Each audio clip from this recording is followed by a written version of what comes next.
दख्खनचा सूर्य मावळला म्हणून एक लाट आनंदाची औरंगजेबाच्या मनाच्या किनाऱ्यावरती येऊन धडकली.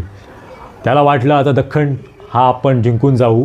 दिल्लीमधून 5 लाखाची सेना घेऊन तो सहज आपल्या दख्खनच्या दिशेने येऊन गेला. पण त्यावेळी त्याला माहीत नव्हतं एक उगवता कणखर नेतृत्व, एक उगवता तारा, एक उगवता सूर्य आजही या रायगडावरती तळपत आहे आणि ते म्हणजे आपले शंभूराजे. 16 जानेवारी 1681 या दिवसा आज त्यांचा राज्याभिषेक सोहळा पार पडला होता आणि लगातार 9 वर्ष त्या छत्रपती शंभूराजांनी एकही लढाई न हारता औरंगजेबाला महाराष्ट्राच्या सीमेवरती रोखून धरलं. औरंगाबादला तिथं आजही नाव दिलं जातं आहे त्या शहराला छत्रपती संभाजीनगर म्हणून. आणि या आपल्या शंभूराजांना मानाचा तिवार मुजरा.